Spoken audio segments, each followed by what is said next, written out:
सुशांत सिंह राजपूत मौत से जुड़े ड्रग्स मामले में रिया चक्रवर्ती को जमानत मिल गई है। हालांकि उनके भाई सौविक चक्रवर्ती को अभी भी जेल में ही रहना होगा। सुशांत सिंह ड्रग्स केस में बॉम्बे हाईकोर्ट ने आज यानी बुधवार को रिया चक्रवर्ती, सैमुअल मिरांडा और दीपेश सावंत को जमानत दे दी, मगर सौविक चक्रवर्ती और अब्दुल बासित परिहार की जमानत अर्जी खारिज कर दी है। इन सभी को सुशांत से जुड़े ड्रग्स के मामले में एनसीबी ने गिरफ्तार किया है।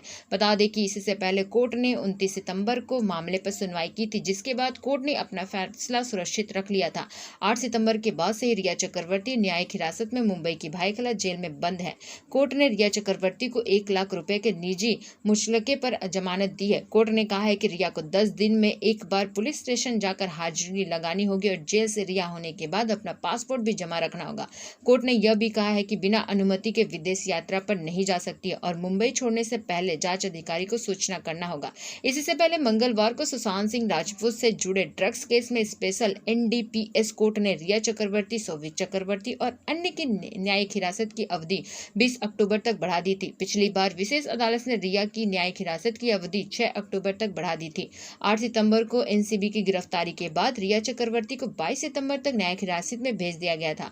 रिया की जमानत याचिका इससे पहले 2 बार निचली अदालतों द्वारा खारिज की जा चुकी है। वही नारकोटिक्स कंट्रोल ब्यूरो एनसीबी ने एक्ट्रेस रिया चक्रवर्ती, उनके भाई सौविक और ड्रग्स मामले में गिरफ्तार अन्य आरोपियों की जमानत याचिका का कड़ा विरोध करते हुए बॉम्बे हाई कोर्ट से कहा था कि समाज को, खासकर युवाओं को कड़ा संदेश दिया जाने की आवश्यकता है, जिससे कि वे नशीले पदार्थों का सेवन ना करें।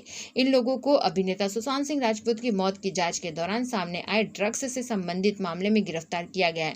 29 सितंबर को बॉम्बे हाई कोर्ट ने न्यायमूर्ति सारंग की कोतवाल में अभियोजन और बचाव पक्ष की दलीलों को सुनने के बाद अपना फैसला सुरक्षित कर लिया था। एनसीबी की ओर से अतिरिक्त महाधिवक्ता अनिल सिंह ने न्यायालय में कहा था कि सामाजिक स्थिति और विधिवत ध्येय की उस पृष्ठभूमि को ध्यान में रखना होगा जिसके तहत नारकोटिक्स, ड्रग्स एंड साइकोपोट्रिक सब्सटेंस अधिनियम 1985 बनाया गया है। उन्होंने तर्क दिए है कि अब तक गिरफ्तार किए गए सभी आरोपी व्यक्ति एक दूसरे से जुड़े हुए हैं और यह एक सिंडिकेट है। बचाव पक्ष के अधिवक्ता सतीश मान सिंधे ने तर्क दिया है कि अभिनेत्री केवल अपने प्रेमी के लिए ड्रग्स की खरीद में शामिल थी, इसीलिए मामले में धारा 27A लागू नहीं की जा सकती। उन्होंने कहा है कि जमानत योग्य मामला है। दरअसल सुशांत सिंह राजपूत की मौत के बाद ड्रग्स कनेक्शन की जांच कर रही नारकोटिक्स कंट्रोल ब्यूरो ने रिया चक्रवर्ती को 8 सितंबर को मुंबई में कई दौर की पूछताछ के बाद गिरफ्तार किया था।